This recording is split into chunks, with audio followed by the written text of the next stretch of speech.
Celebration. By myself,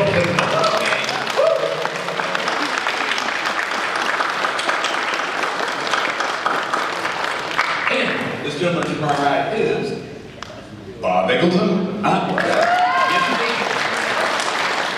Artist Supreme, that's for sure. And the gentleman to my left, Mr. DiManna, creator of Godzilla.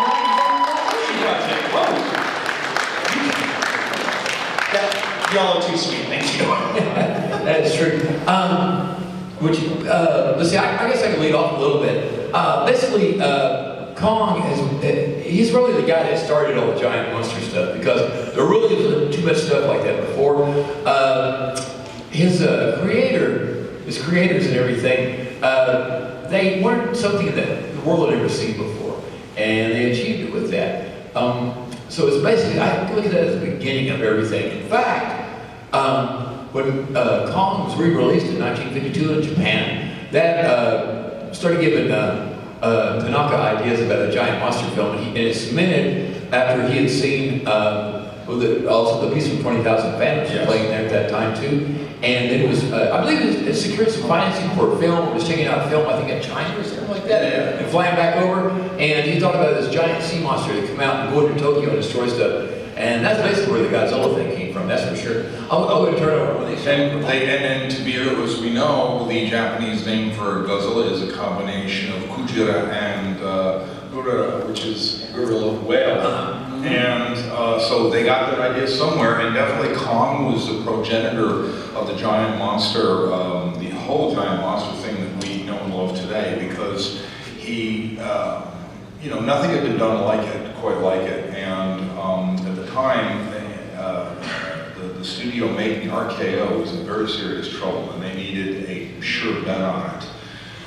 And originally, Edgar Wallace in England had come up with his own idea for Kong, a very different book, and it's covered in this script book, which I did the cover art to.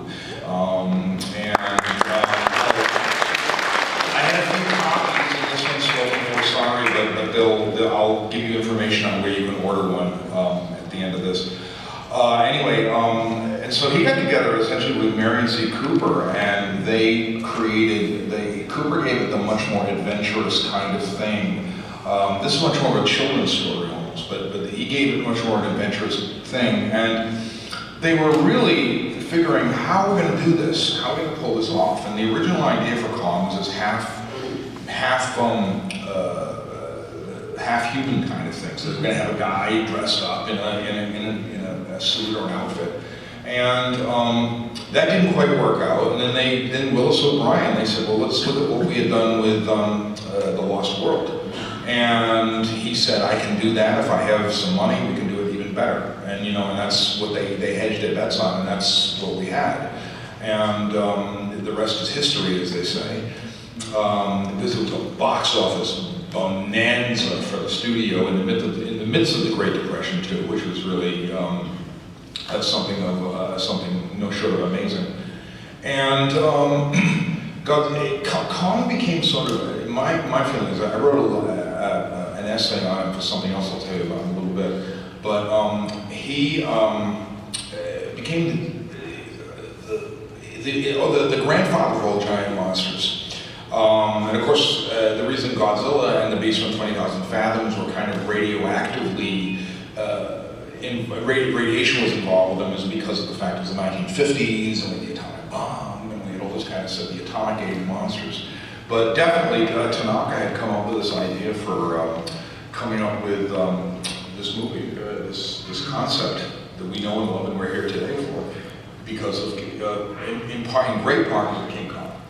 Very much so. I mean, Kong, there's a little bit of Kong in every giant monster, anything that has come since over the last 9 decades. And that is astonishing for a lot of reasons, but it really speaks to the power of the literal modern myth that Kong has become. Because now Kong has gone on, he's not just a cinema icon, he's not just a crucial part of Americana. Even if you've never seen a Kong film, you know what King Kong is to some degree. He's so permeated into the culture and the zeitgeist. It has become, in a sense, kind of this modern mythology. And you just can't get away from it, but why would you want to, right? think that's That is for sure. Also, Kong's staying power was when they did the original Aurora model kits of the Universal monsters and things like that. The last two, I believe, they edited in there, brought in there for classic monsters was, of course, King Kong and Godzilla, and those are huge runaway smash hits selling. And any kind of Kong stuff. Look today, like after the Peter Jackson film. It made a lot of money, for sure. It made like $800-something million in its initial run worldwide. But they had books, they had toys, they had DVDs, they had all kind of memorabilia. And that stuff made untold millions and millions of dollars. So King Kong, he's just like Godzilla. You put his name on something and everybody goes, oh man, I got some Kong stuff, this is great, you know. And same thing, look at Kong Skull Island today. Or even Kong versus Godzilla versus Kong today. You know, his staying power is insane. I mean, another 10 years would be 100, and he's still going strong, you know. One of the things I do want to say real quick was, as kind of a little side note here, is that I remember O'Brien, he was animating, and if you've ever got a chance to, there's a book called The Making of King Kong. It should be available on Amazon, I think. I have one at my home, but anyway, it has all these great behind-the-scenes photos of the glass paintings, how intricate the sets were, because they not only put up like a back set, or it's like a small miniature. They did several layers of painted glass work just to show the depth and everything. And you can really see that when after Denham and the other guys shoot the Stegosaurus and it's laying there kind of bleeding, and they're walking toward the camera, walking toward the animal. Away from the camera, and it just seems like you're walking through the jungle with it. And I think that was created way back when. It's an amazing feat. And most of the dinosaurs, even the Kong model, I believe they were made by Marcel Delego, I think. Yeah. He did all that. He did all those, and he did a fantastic job on all the beasties in the film. And he used the science of the time. A lot of people come along and say, well, you know, dinosaurs didn't look with their tails on the ground, T-Rex didn't look like that kind of thing. Because they were going by the science of the time. Most notably the paintings of Charles Knight. Yes. And that's all you can do. Is then who knows? You mean, you know, then Jurassic Park came along and showed us the way the dinosaurs walked. You know, the new science, and then there's even more new science. That's old science. But so it's all going to be outdated. So my feeling is this: as far as the dinosaurs, if anybody comes along saying they look dated or whatever, it's all good because it was done in that time that it was meant to be, and you know, and Kong, part of his character was that stop motion animated fur with around and everything. There was this people look at it and say, well, you know, that doesn't.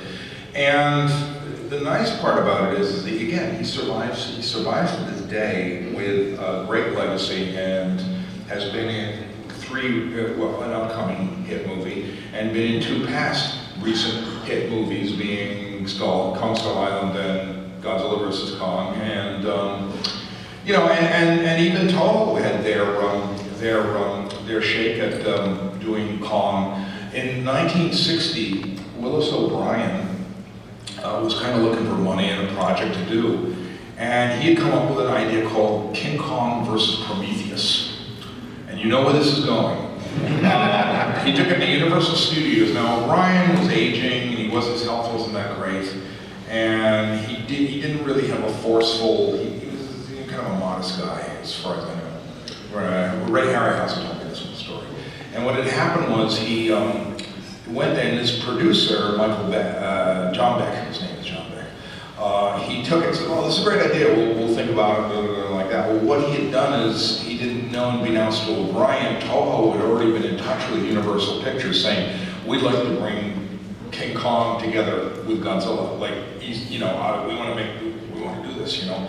And of course, the title was King Kong vs. Prometheus, and the idea was another Kong, is brought back to San Francisco this time.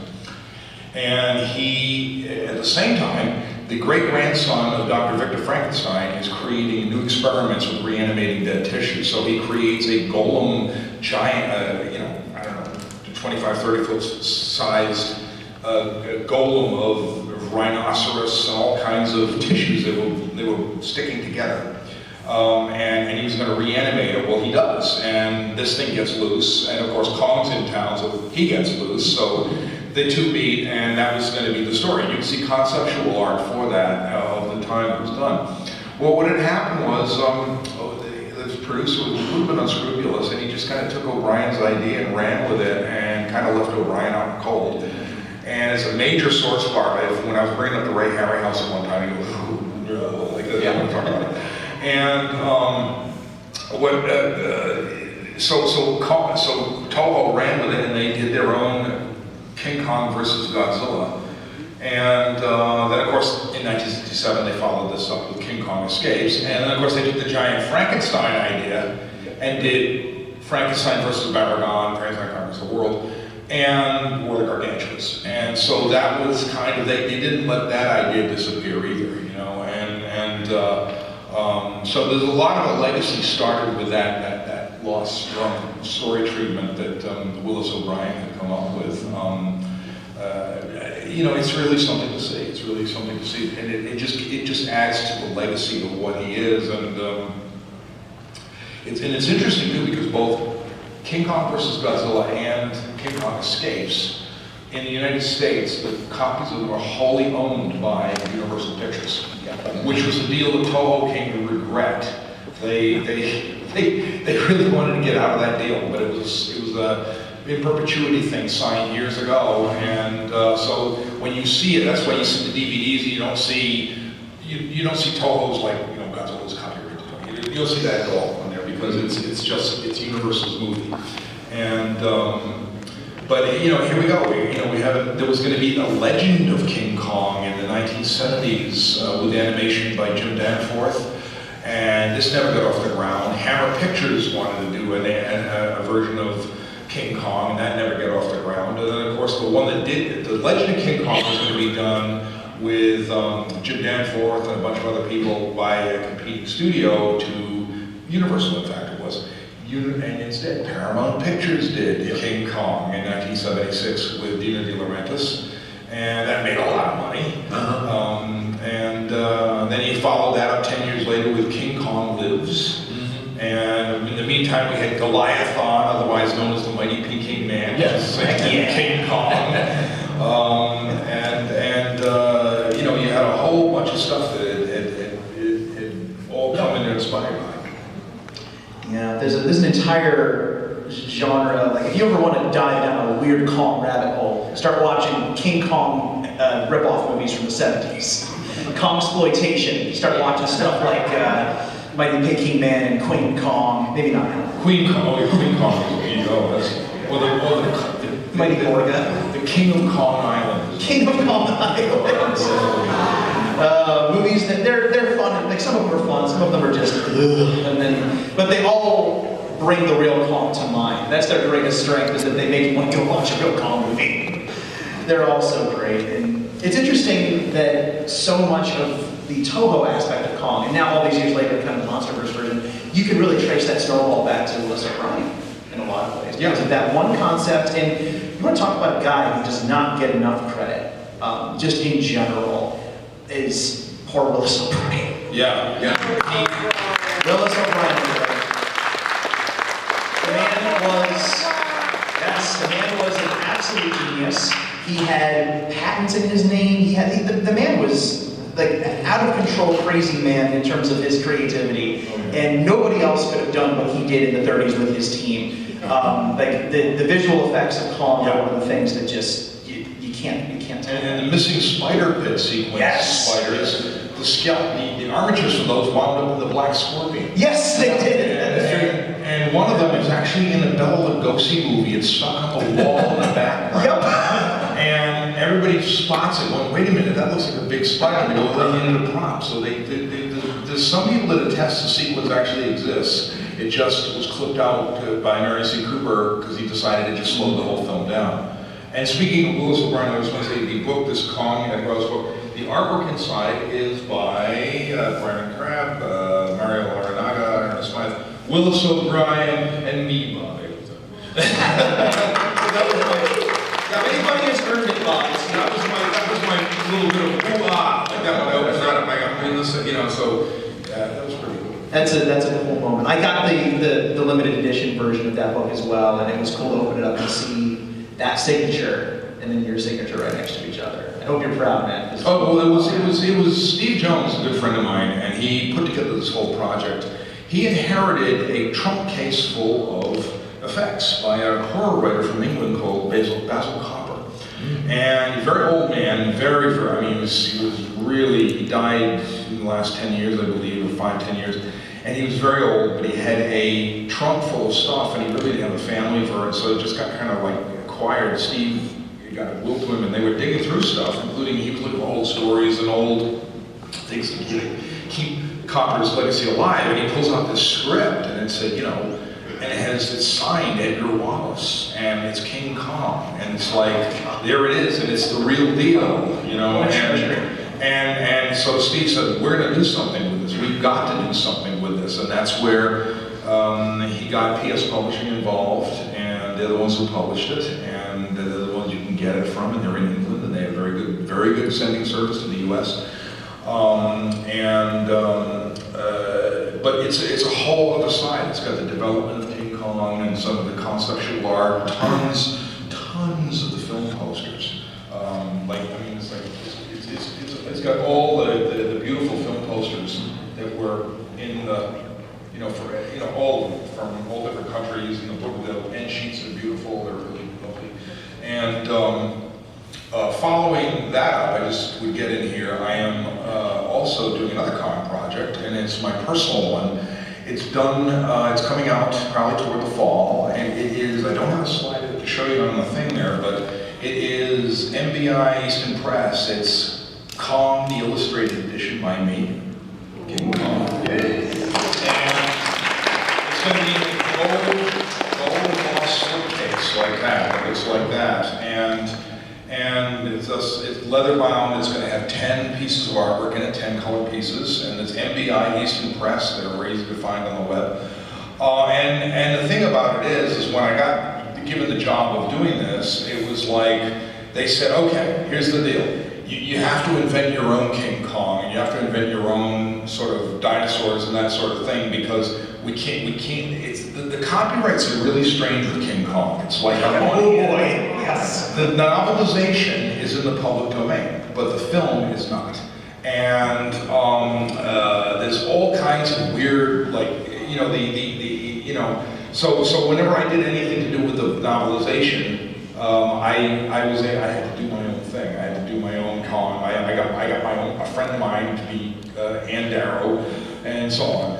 So that was the way we do that. That'll be coming out in the fall, and that's going to be it's going to be one of my. I will take your entire stock, sir. It's an expensive book too, but it's cool. That's for sure. So I'm a Kong junkie, but there's something about I'm also a Kong book junkie. There's something really special about Kong-related books, magazines. If I see Kong on the cover of a book, on the cover of a magazine, I don't care if he has like a little box of one blurb in one book. I'm gonna get it because if it's got Kong on it, it's gonna be good, and stuff like this. I mean, we've had a couple of good Kong books coming out here. We have this Edgar Wallace book, which is great. I have that one. A book containing the radio play script, the original 30s radio play script was recently released. That, I believe, is sold out. It was limited. They might do another printing again here soon, hopefully. And we've got this beautiful new book that Bob's working on. So this is, it's stuff like this that really makes, this is good anniversary stuff. This is a good way to celebrate King Kong. 90, I believe it's been 90 years. Just let that number sink in for a second, everyone. 90 years. I remember when it was 40 years. That's real sobering. My knees remember when it was 40 years.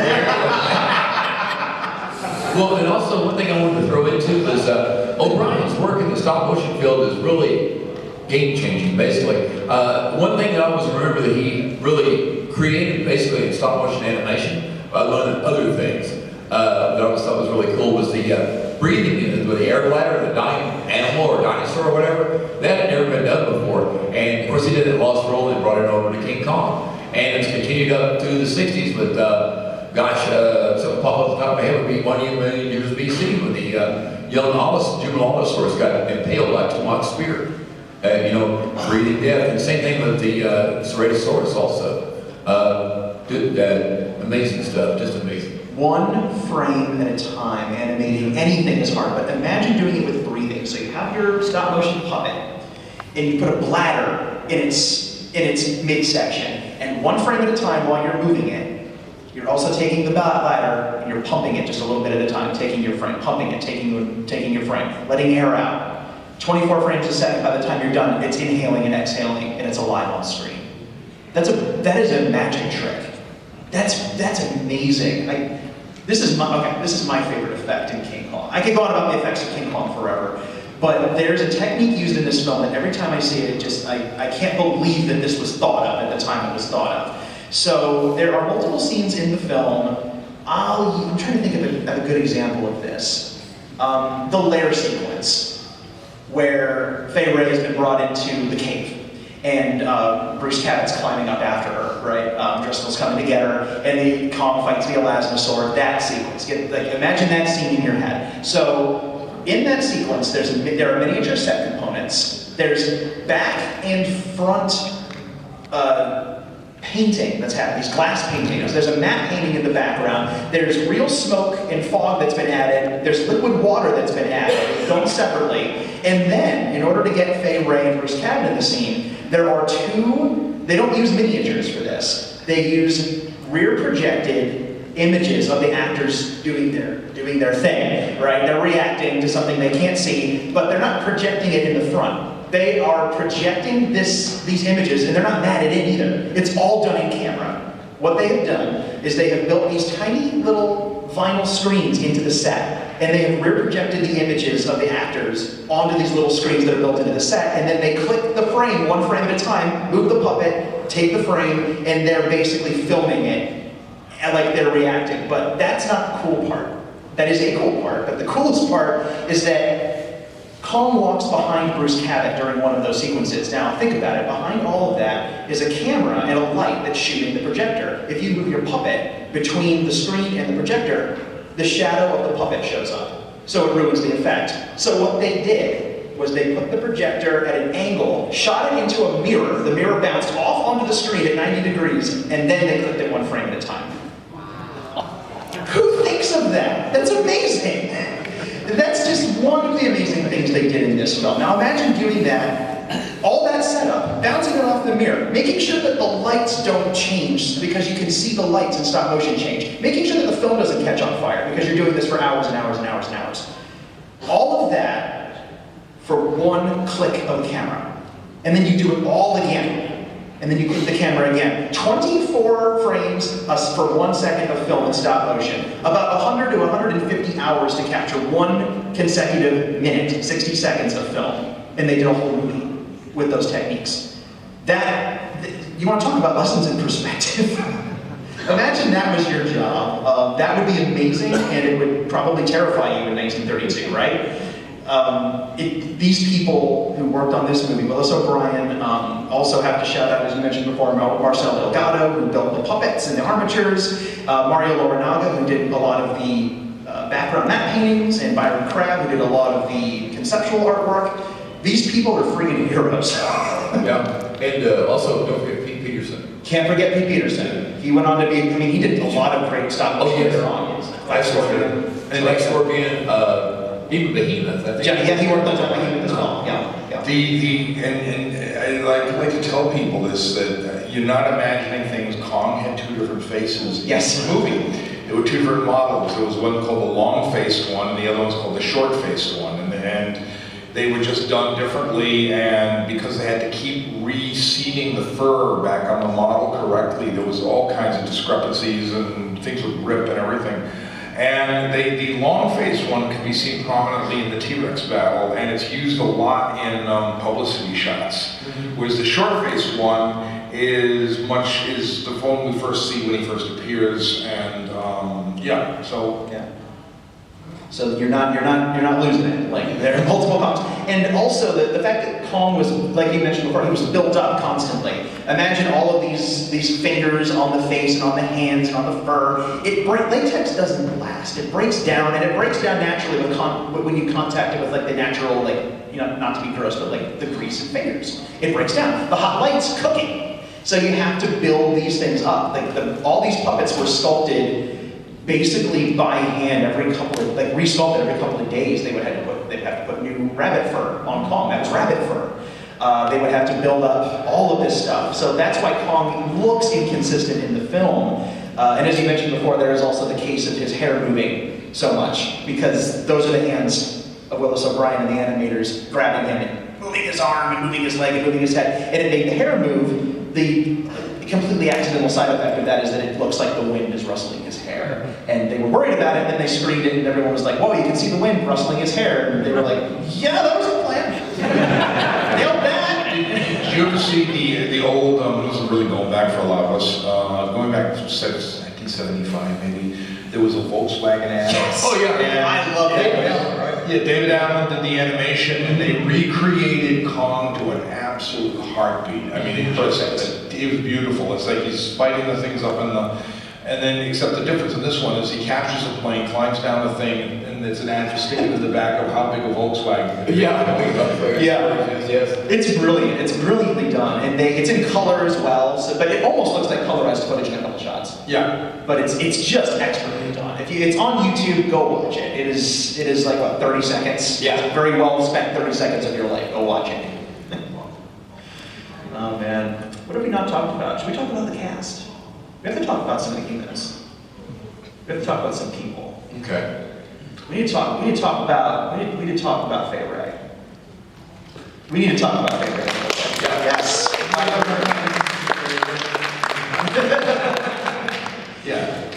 Yeah. Canadian actress at the time, and she sort of was in House of Wax as well.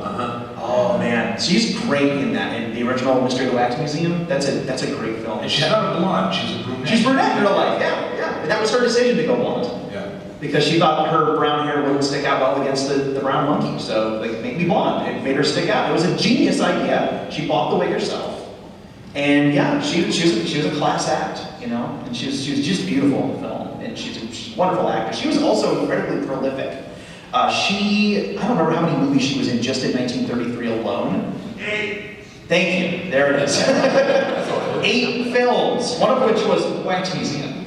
And a handful of those were, I think a handful of them were from the same director as Wax Museum, Michael Curtiz. And so he used her a lot in his films, and so she would pop up.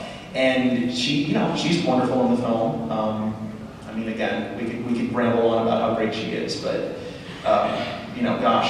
Robert Armstrong as Carl Denham, yes. What an amazing performance he gave.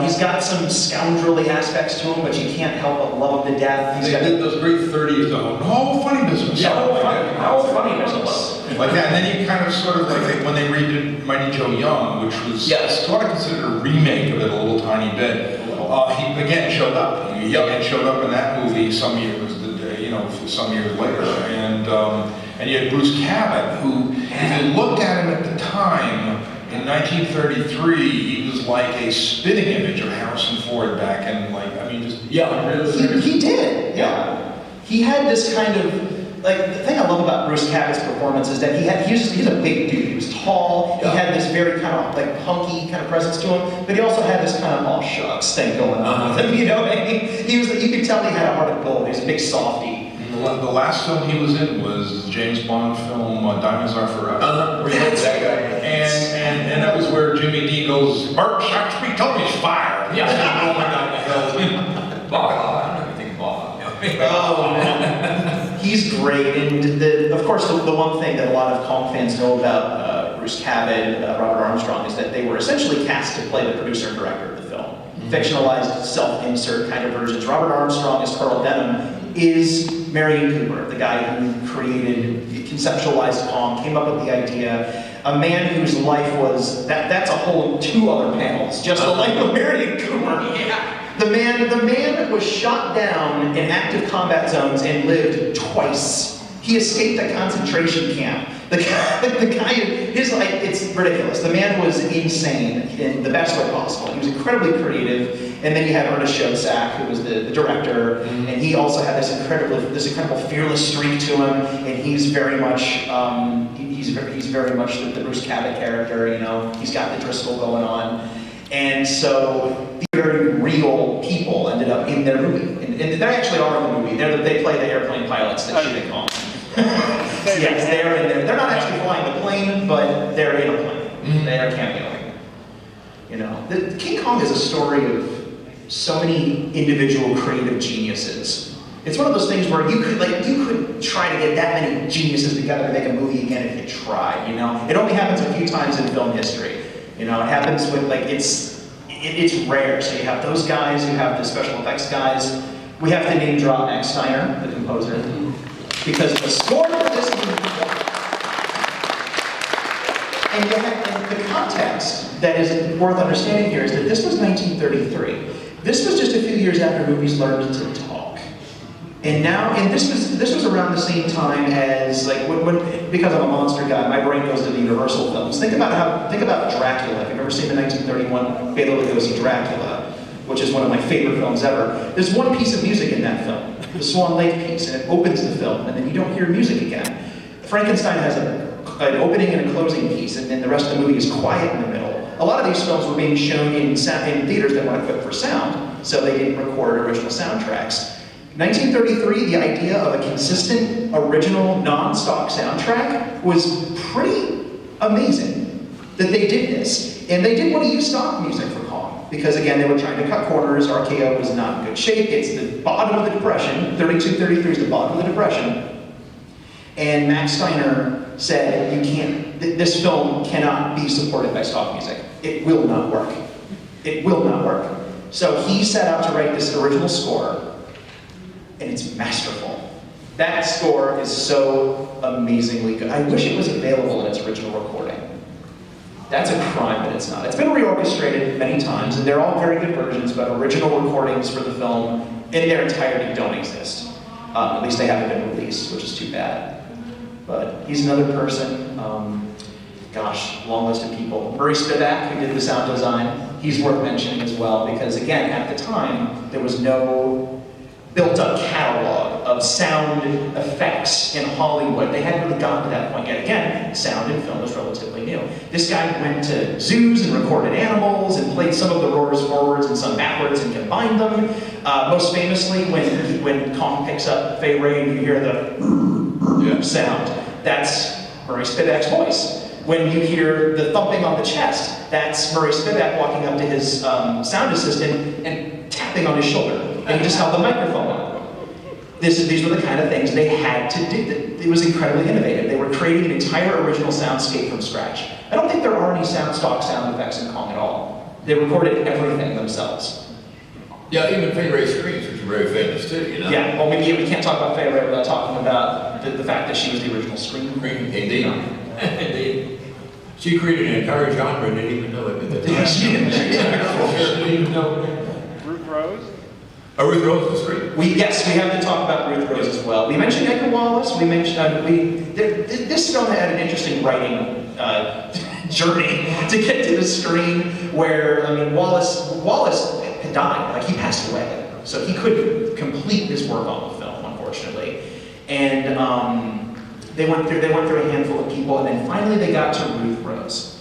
Ruth Rose, in addition to being Schoedsack's wife, was an incredibly creative person. She was very bright. She went along with him and Cooper on filmmaking expeditions because before Kong they made natural dramas that were part fiction, part documentary. They went into Africa. They went into these crazy places to make movies. And she would go along, and she was completely capable of keeping up with these two lunatics trying to make their movie. And she was incredibly creative, and so much of the personality of the Kong the film comes from her dialogue that she wrote. And think of the lines. Think of Carl Denham talking about making a swell picture, and like I guess I love you. Like, I love you. Yeah. I love that. It's so sweet. It's such a sweet little moment. You could tell that the woman who wrote that, that's probably what Schoedsack actually said to her. some kind of variation on that. I just love it. So there's so many people that worked on this thing that are worth mentioning. It's like Goldfinger, you know? You get all these amazing people in a room together and they make this amazing thing. It's astonishing.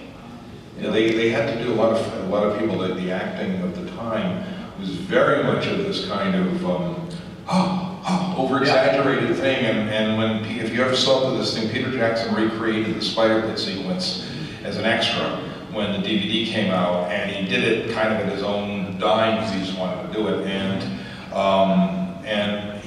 when he brought in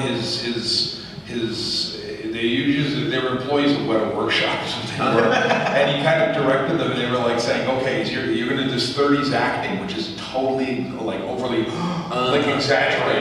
exaggerated body stances and this sort of thing, and there's sometimes the film, some may feel the film dates for that, but it really is a timeless movie. It really is a phenomenal film.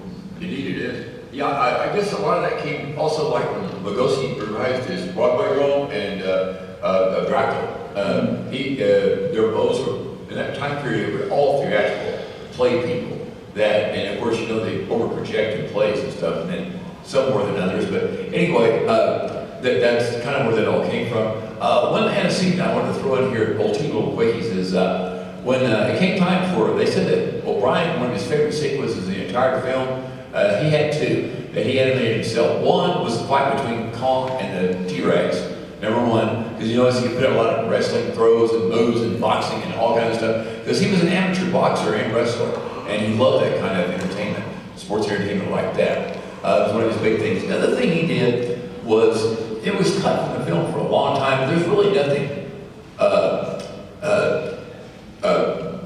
bad about it or whatever, you know. There's a scene where Kong wants to examine his prize that he's got, and so he starts peeling off pieces of her clothes and smelling them, and he throws them down, peels off another place. They said that originally that O'Brien wanted to go a little bit further with the strip thing there, but Faye Ray put her foot down and said, no, we will not continue on like this. I don't know if that's a true story or not, but it was kind of funny to hear it, and he did that one himself. They said he looked forward to doing that one and the T-Rex fight the most about everything, even beyond the final stand on top of the Empire State Building. That scene was what sold RKO on making the film. That's what they shot first. So that entire bit was put together and they showed it to them, and of course they would have been fools to say no after watching something that amazing. And First Kaiju-fight. I mean, yeah, I guess so, yeah. And it's,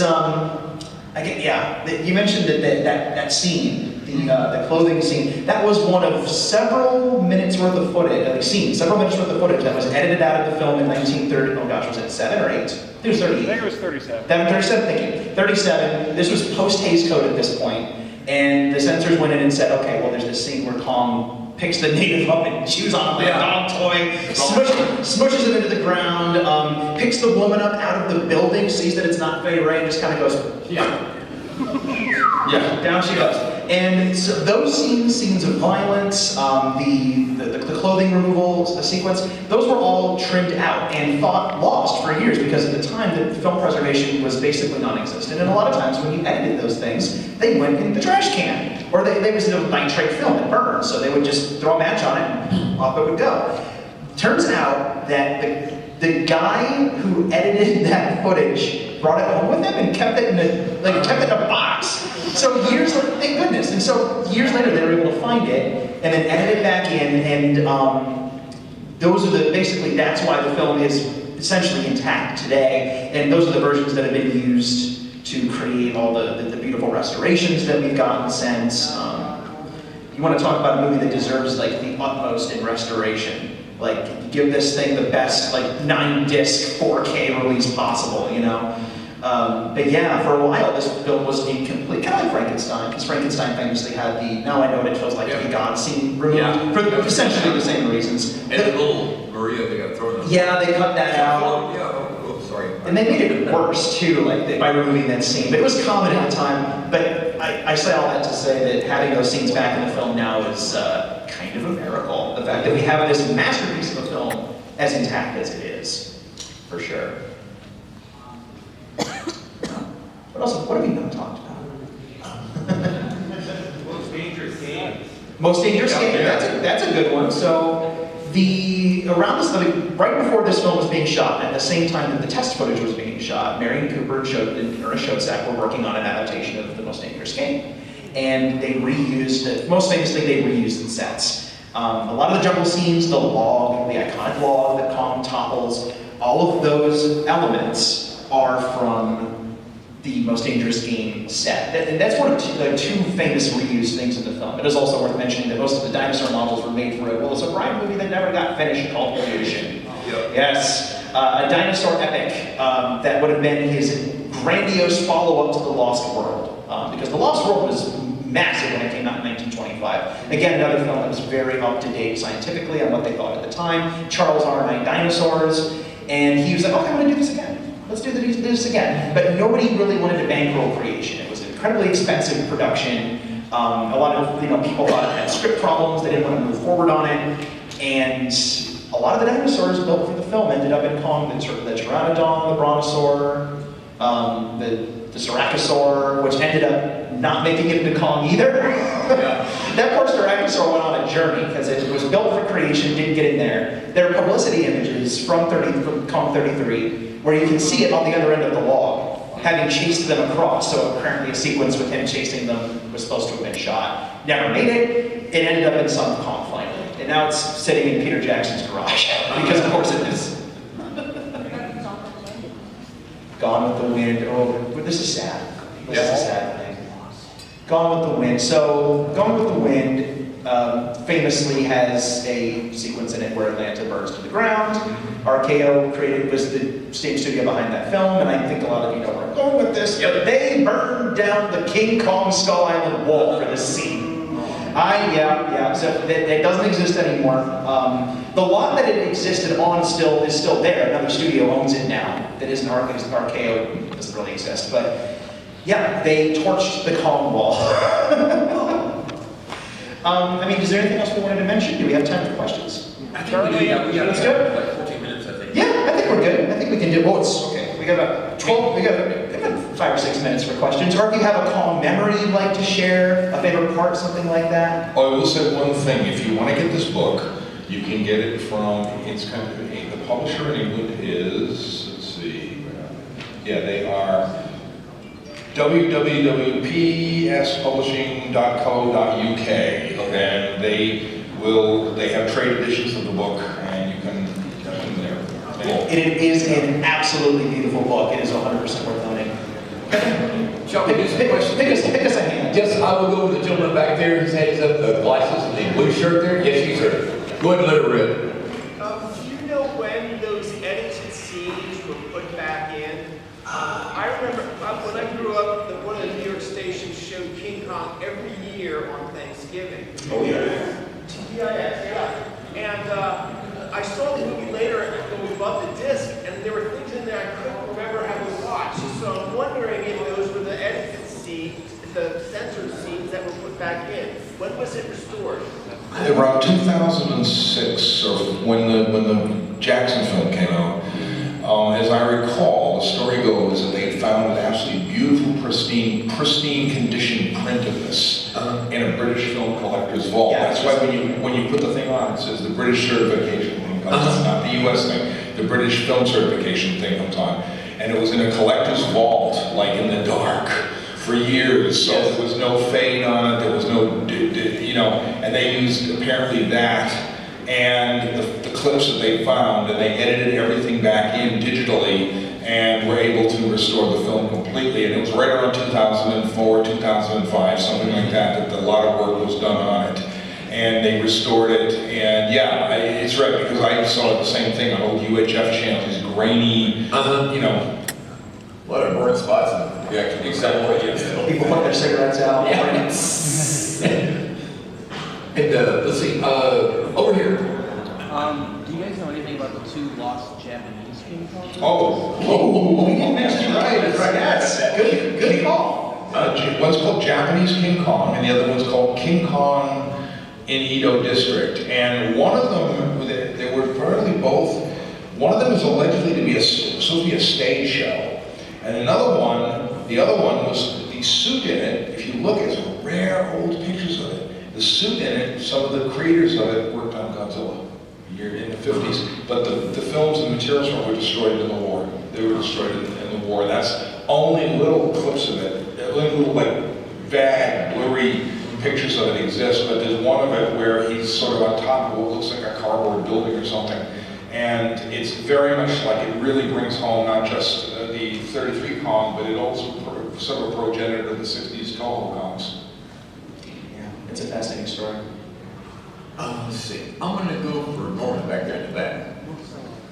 Real quick, the burning of Atlanta in Gone with the Wind, special effects by William Cameron Menzies, who also directed Things to Come and Invaders from Mars. Yes. More importantly, this young lady here was director of special events and public relations for the Empire State Building for 20 years, and she had a personal relationship with Fay Ray, who I also have to escort one night.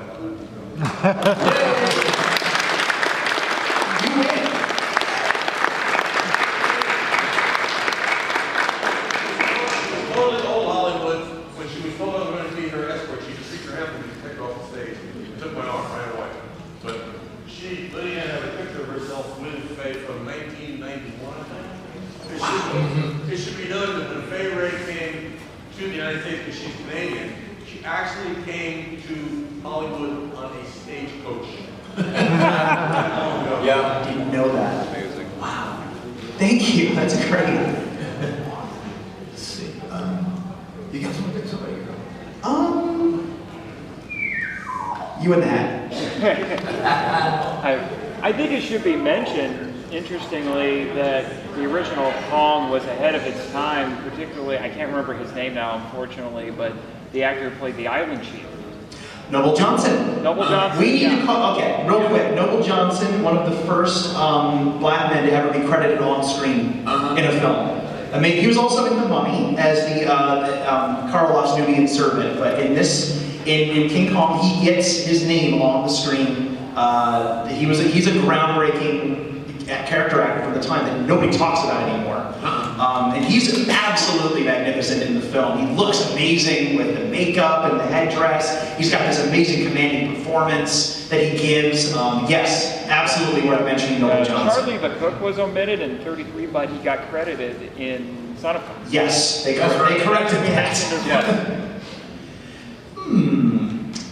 You, sir, curly hair. I just wanted to point out that Noble Johnson was also in Murders in the Rue Morgue as Lugosi's assistant, I think. That's right, yes he was. Which also Yes, he was. involved a giant ape. Which had a monkey climbing a building. It did. Right? That movie's very Caligari-esque, Cabinet of Caligari-esque. It's like a middle ground because Caligari has the somnambulist carrying the girl up to the roof, and then Murders in the Rue Morgue has the gorilla carrying the girl up to the roof, and then a couple years later you get King Kong doing the same thing. So it's like this weird evolution from Caligari. This is what film nerd brains look like.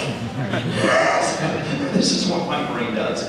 Mine too. Let's see. I'm going to go for way back there in the hat. Way back there. Yes. What are your thoughts on War Eagle? Ooh. Oh man. We were robbed. That's my thoughts on War Eagle. Yeah, Those are my thoughts. That would have been great. I mean, the whole situation there put together, the guys riding the giant eagles battling basically dinosaurs.